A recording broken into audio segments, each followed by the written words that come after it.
first finance question. You ready? Yeah, can you? I was making sure. Can you see it? No, I'm about to find out. Okay. They're like, All bro, Listen, are they blind? Look, to be honest with y'all, I have glasses. I just don't use them. Jordan is one of those. I have Yeah. LASIK. Look. The issue is the glare in the mic. I can see it as far as. I'm gonna try. Allegedly. Let's put it this way. I'm more accurate than not. Let's put it that way. All right. So first question: how to determine a debt payoff plan while into account interest accrual? That's my bad. While taking into account. Okay. Whatever. While taking into account interest accrual. Accrual. Yeah. Okay. Yeah. That's not what it says, but okay. That I thought it was spelled wrong. Yeah. But The R is before the. Anyways. Yeah. Accrual. Okay. Yeah. Paying off debt and how do you handle the interest? Gotcha. I've already said this before.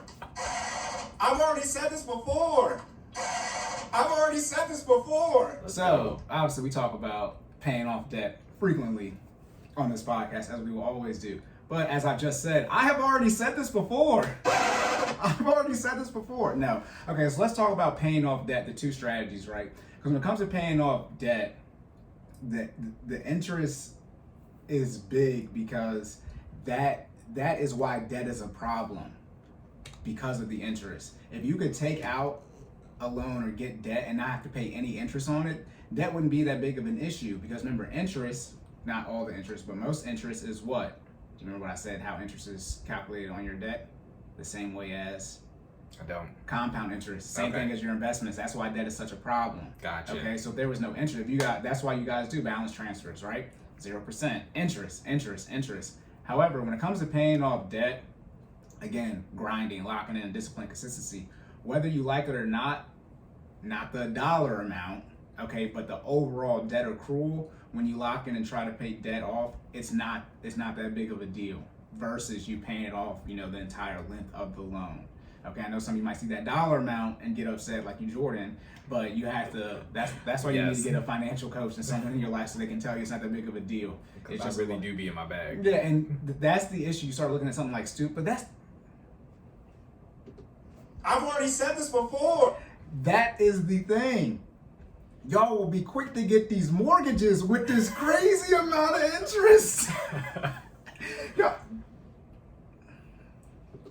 I've already said this before. I'm about to abuse that. Let's be very clear. Y'all be quick to get this mortgage debt and pay all that interest on the 30. My bad for the mic speaking too loud. On the 30-year mortgage, y'all be quick to get that and pay interest for 30 years. But lo and behold, when I be telling y'all to pay off the student loan in 2 years, y'all be acting like I'm a damn fool. Hold on. This episode's not gonna be released in October. My apologies. Violence it wasn't turned on, but I was about to. He was on the line. He stepped over for a little bit. Stepped on the line. So that's my friend. She's like, Corey, answer this damn question. So how to determine a debt payoff plan when taking interest into account? There are only there are three debt payoff plans. There's debt snowball, there's debt avalanche, and then there's random. You pay it off in any order you want to. The debt snowball is you don't look at the interest rate. You rank it lowest balance to highest balance, and you pay it off in that order. Obviously, you make the minimum payments, and you aggressively pay off the smallest balance, and the second, third, fourth, all the way until you're done paying it off. The debt avalanche is ranking them as far as you rank highest interest rate to lowest interest rate, and you pay off the same way as far as the snowball. You put as much money as you can towards the highest interest rate while still making your minimum payments, and once the highest interest rate is paid off, then you pay the second one, third one, fourth one, etc., until you're all done with your debt. But always remember, and again, like I said, I've said this before, with both of those plans, it's about being consistent and staying disciplined. This is where you guys mess up with your finances and literally all things in life. The ROI, or the net results, as I said, the $500,000 versus the meeting with Jay-Z, it's about you staying disciplined and consistent.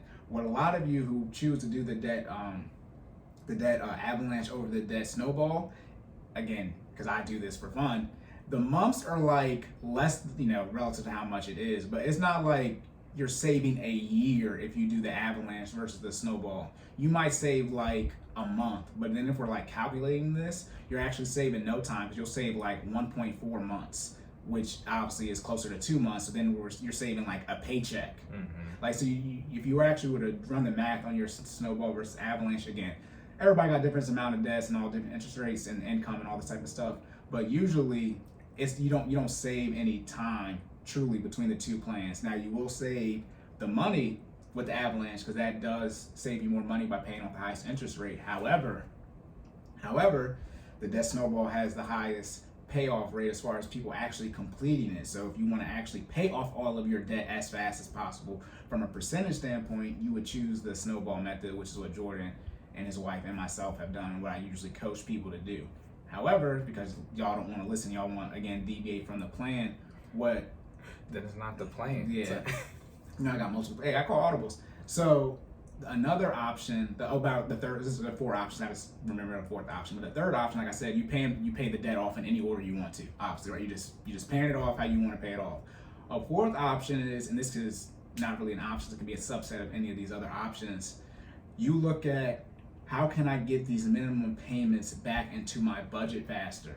Okay, and like I said, it's a subset of the Debt Snowball, because since you're paying off the smallest balance first with the Debt Snowball, you will get that minimum payment back into your budget quicker. And again, most of you are struggling financially. You do not have any discretionary income or cash flow. So to get that cash flow, you need what? Those minimum payments back into your budget. And the Snowball method will do that. I wouldn't say faster from like a month standpoint, but if you pay off the smallest debt first, you will get that minimum payment back into your budget. Versus that's the thing with the Avalanche too. People not being logical. The Avalanche and the Snowball can be the same thing because what it all depends on what your interest rates are and how many different types of debt you have. So yeah, how to determine a debt payoff plan? Again, necessities, debt payments, investments, lifestyle, right? Budget, tracking, transactions. Right. Define how you want to handle that way. Generational wealth. If you want to know, do you want to invest and pay off debt at the same time? That's fine. How long is it going to take you to pay off your debt while investing? X amount of months. Are you happy with X amount of months? No. If you want to be faster, the quickest way to get more money is to stop investing. Again, I've already said this before. It's so also too, this is different. The person asking this is single, as in she's not married. But if you're married, because now we might no. Y'all have kids before you get married. But when you're married,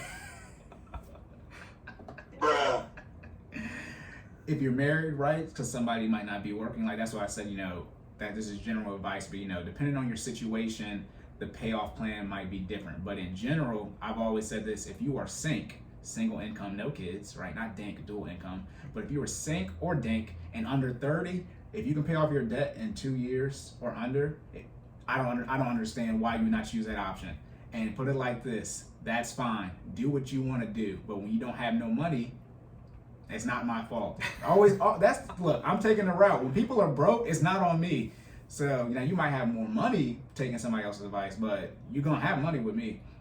So, yeah, No, I was just saying, and just having gone through, this process, right? The debt snowball payoff method, I think, builds morale a lot quicker. Because usually when you rank, like Corey said, it's a possibility that they could end up being the same order. But if they're not in that lower, I think it's the lower payment, you usually get that back into your budget quicker. No, not the payment. You don't know what the payments are. The payments are irrelevant. You do either the total amount of the debt, so $10,000, or interest rate of 22%. The payment to those just are what they are. Okay. So you'll get the payment back from the lowest total amount you owe faster with the Debt Snowball. Correct. Every single time. And that motivates you to continue to keep going, right? Like once it's almost like, literally, like I'm a results person, right? When I see something's working, it's like, oh, okay, cool. Now we just need to finish. You know what I'm saying? So I think a lot of people, mental makeup, you process information similar to that. I'm not putting that on everybody, but it's a possibility. And if you do, like Corey said, the statistics I think are higher for people to actually complete the Debt Snowball payoff method than the Debt Avalanche. So Right. You want to take the snowball, get going, and once you see that it works, you'll be a lot motivated to finish. I know that definitely puts some pep in our step to kind of get to, lock in, knock everything out in 2 years and get to that finish line. No, yeah, it creates a positive feedback loop because you're checking things off the list. Right. And by the way, the difference between the snowball and avalanche completion, it's like significant. It's not like 80% versus 75. It's a significant difference. I think that study was done by Northwestern University. But yeah, you create that positive feedback loop. Why wouldn't you go with the one with the higher result? You know what I'm saying? Like the higher likelihood of completion, likelihood of completion. And also too, hopefully most people are like this, but some people pay off their debt then get back into it. That's a lack of discipline. But most people have never. One more time. I just freestyled. I don't know. I said hopefully you're not like this, but most. Hopefully you've never paid off your debt and then got back into it. That's a lack of discipline. There you That's go. a definition Look. of you want. Never mind. Anyway, so. And I don't want to hear about things happen because we already told you to lock in and get your insurance in place and build an emergency fund. That's 3. Never mind. Mm-hmm. So the issue is that usually you never paid off debt before, right? Your first time paying off debt was when you paid it all off. You know what I mean? as was mine, right? I mean, I had my credit card, but it was like $900, Right. But tens of thousands of dollars. In your case, six figures. That's your first time doing it. If you choose the avalanche method, you mess around, depending on when you got your student loan, and your student, so your credit card, right, usually 20, 10, 15, 20% plus. Usually. Hopefully you're not one of these people. As I said, if you want to know if you have a credit card debt issue, if your credit card debt is more than what you make in a month, you have a significant issue. Yes. Let's be clear. No question. Obviously, there could be medical bills on there, but excluding the medical bills, no. But, that's usually first in the avalanche method, right? People's credit card bills. However, depending, like I said, on your student loan, I know my student loan was 7%. My student loan was 7%, then I refinanced it. Mine was 4 and some change, and my mom's was still 7% because I couldn't refinance that one because it was a Parent Plus loan. That was more than my car loan, as far as percentage wise. So most of you, probably your student loan, obviously you can refinance them, but if your student loan is 50, 60, 70,000 plus 6 figures, you're one of these people, and you have interest rates. Most interest rates are generally low or high. You know what I mean? Like what's a median interest rate? Right? But either interest rate is 10% plus, or you got a low one. But the student loans be hovering in that 5 to 7% range, and that's usually going to outrank something like a personal loan or your car payment. That's what I'm talking about. Get the minimum payments back into your budget. See what ends up happening. Again, I'm well versed in this. Credit card payments are usually very low, except for those of you out who be playing a game and you get screwed. Credit card payments are usually the minimum payment is very low. So even though you pay off your credit card debt from a cash flow standpoint, because remember, when you're putting extra money towards your debt, that snowball or avalanche, however you want to look at it, that leftover amount, that's money you already have. So when you pay off the debt, you get that money back into your budget. So you don't gain the money back that you're already putting extra towards the debt. Let's say your minimum payment is $20, you're putting $1,000 towards the debt, right? So you put in $1,020 towards it. When you pay off that credit card, you just got an extra $20 back into your budget. That $1,000 is already existing. So you might be on a budget now tracking it, so you might feel like you got that money back, but you don't actually truly gain it from a net standpoint. So now you just got $20 back into your budget from a cash flow standpoint to help pay for emergencies, so you can stop using credit cards. You didn't make no progress. Now you still got your $300-$400 car payment, or maybe 2 of those if you're married, and you got and that, if you could say you got, again, the average car payment is $500, that's $1,000. You both got a new one, especially now because y'all tripping with COVID and the pandemic. That's $1,000. Oh, hell no! Right, so I would like to see that get back into your budget as fast as possible, because once you get that cash flow and actually budgeting properly, you're going to realize you're not going to have to use your emergency fund as much, which will actually help you not get back into credit card debt. Because you're going to if you do the avalanche method, imagine if your first debt is your 6 figures in student loans. You are not going to pay it off. Again, the Northwestern study, you're not going to pay it off because you haven't built any habits, any consistency, any discipline to actually be able to pay off debt. You don't know how to pay off debt because you haven't done it yet. So the quickest thing to do is take those couple $100 credit cards that most people usually have. You might have a store credit card or whatever, and pay those off and see those things getting checked off the list, right? Like it's gone. And that's why Dave Ramsey says, like, cut it up, because now you're getting really into the mental aspect of it. You're really checking things off your list. You keep going and going and going, then you're done. I mean, there are plenty of people, I don't have this, I'm not super artsy, but you can print out like debt payoff things and color it in as you're paying it off. Those are all different types of ways to like visualize it to keep your momentum. But as far as determining a plan, even with the interest accrual is irrelevant, assuming we have 2 plans here and you're going to put in the same amount of work for both plans. At the end of the day, the avalanche, like, it doesn't save you that much time and it doesn't save you that much interest. And again, like I said, don't look at the whole number, right? Look at do the percentage of what it was, right? Because some of you might have tens of thousands of dollars in interest. It's like, yeah, you had $100,000 loan. I bet you did. Okay, and also too, because y'all think y'all slick. Do not look at the interest that in total that has accrued. Look at the interest that has accrued since you actually started to pay it off aggressively, right? Because you're doing your deferments. Some of y'all be going to collections. Y'all be in collections. Some of y'all be in collections be trying to talk to me. I bet you do. I don't know, but I bet you do. I bet you do. Some of y'all be denied service at your bank. You don't even have a check. Never mind. That's why y'all got Cash App. You don't got no checking account. The balance is back. My bad. Hey, but remember, I know. Hey, he trying to save y'all from one of these, yo. Fatality.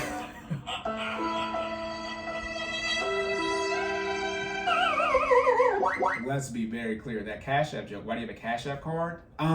Yeah. Why do you have one? I don't care if you do or don't have one, but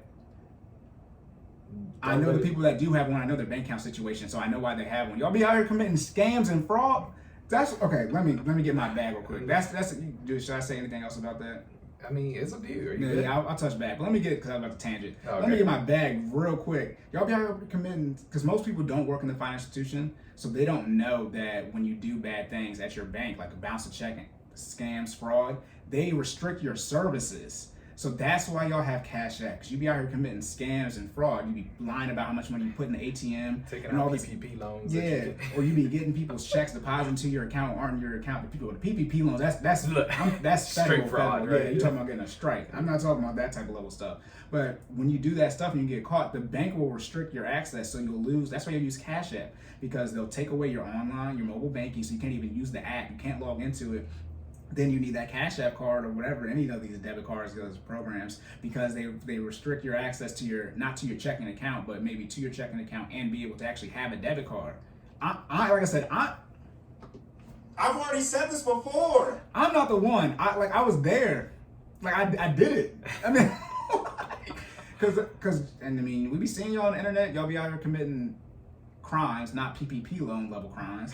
But when the bank does catch you, Well, y'all be doing that too, but we're not gonna talk about that right now. I mean, don't do that. Yeah, that one was bad. I mean, they still be posting it now too. Like, Right. How y'all gonna snitch on y'all? I don't understand that. Look, y'all telling on yourself because it's cool, because you want to get 1,000 retweets. Let me know how those retweets help y'all in jail. And let's be clear, Federal prison. This is the talking about the arrogance. They wasn't getting no money. It's not like people was getting millions of dollars. Yeah. It's getting like 10, 20,000. Never mind. Congratulations. Most people don't have that much money ever in their account, but still. You're a felon for 10K. But yeah, don't do that. So I just want to say that real quick, because it's like that's why you'll be handling your finance a certain way, because real live, why are you using the Cash App card? Why don't you have a checking account at your bank? But I'm laughing. I kind of got to hit one of these laughs because it's kind of funny. Also too, and I'm seeing people, because we can send money via Cash App now. Why don't you got the money? It's different if you're paying me for a service. Why don't you just have the money? Like why you gotta Cash App me to Delta? Just pay. Where's your debit card at? Right? I'll be honest. I don't use my debit. I know you know what I'm saying. You don't cash. You just pay for your debit card or credit card. I'm saying people say no. I don't got the money right now. I'll cash it when I get it. Oh yeah, no. No, brokey, stay home and go to work. Stupid. That's bullshit. I'm not dealing with you. You're talking about you got money. The lies. There you go. Okay, people like, bro. I thought you said the violence was off. It's turned off. Wait, look, episode 23. Flip the switch on just for a little bit. Just for a little bit. Episode 24. 24 is my favorite number too. That's gonna be crazy. Anyways, all right, to wrap it up. About how to determine a debt payoff plan while also taking interest accrual into account. At the end of the day, again, remember necessities and just your debt payments. You would cut out your investments and your lifestyle to see how much money you have left over. Regardless of if you're using the Snowball or Avalanche or any other payoff method, as long as you're putting, let's say you have a total of $2,000 and left over and you're going to put it towards $24,000, right? That's going to take you 12 months to do, regardless of the interest.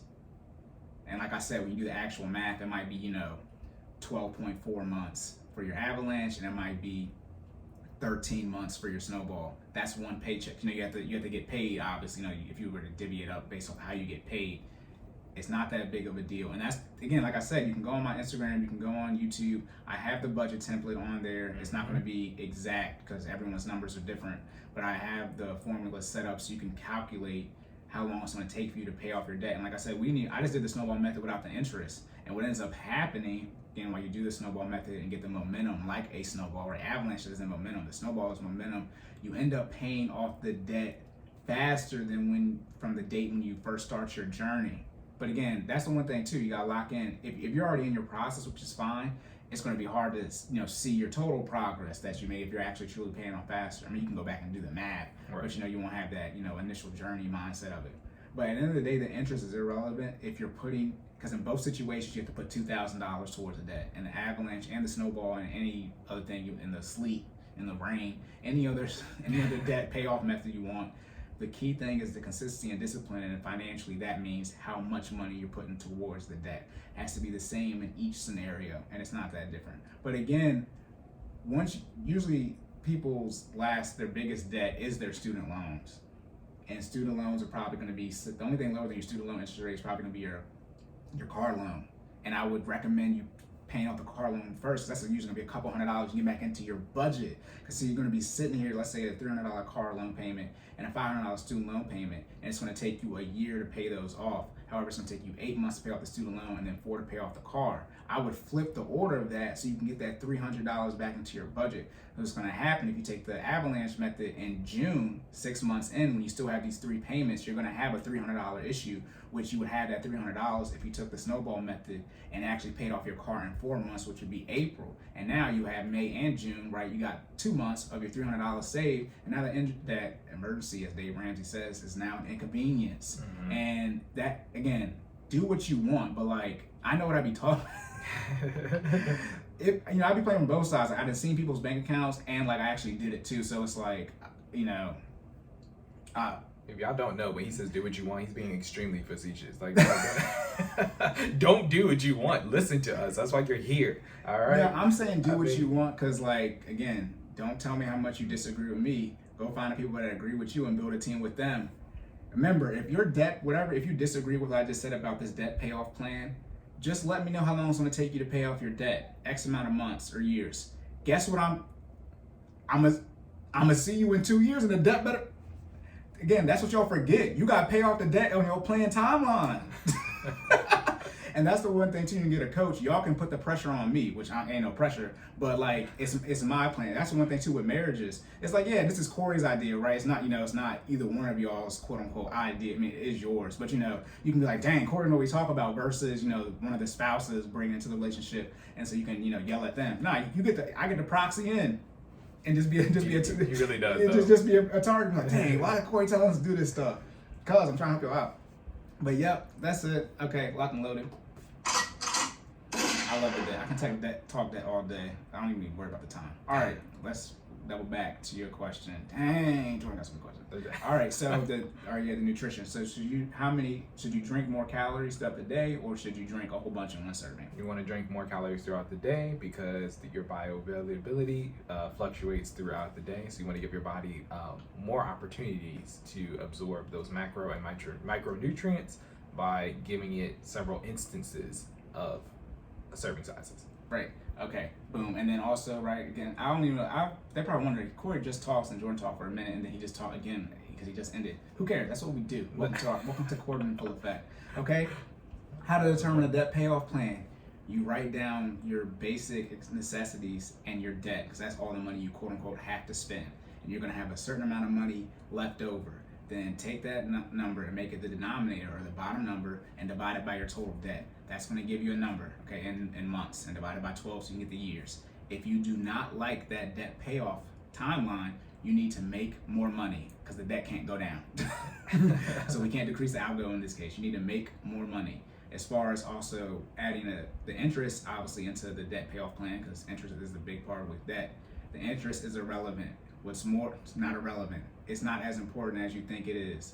What's more important is that you put as much money as possible to the debt each month. That's going to get you out of debt as fast as possible, regardless of the plan you choose. All the plans are requiring you to put in as much money as possible in the pot that will go towards that. Just like people are athletes. Doesn't matter what sports you play. They all are contingent on you doing as many reps, right, and keeping your body in the best shape as possible. No matter if you're playing basketball, football, whatever. Right. So the first thing is, are you in the best shape? Not even technique. Are you in the best shape you can be in? Right. That's the first thing. So that's what it is for paying off debt. The interest is a big part, but if you can put $2K towards debt every month, then you have to put that. That's the first thing. And then what will end up happening is the debt will be gone anyways. Like I said, you can do the math, see the delta difference between two options. It's usually not that big of a deal. If you could save 12 months, then we would have done the yeah. If you could save a year, right? Because that's just simple logic too. Obviously, if the avalanche would save you so much more time, then why would the snowball even exist? If it was out there saving people a year on the debt payoff, it's not saving you a year.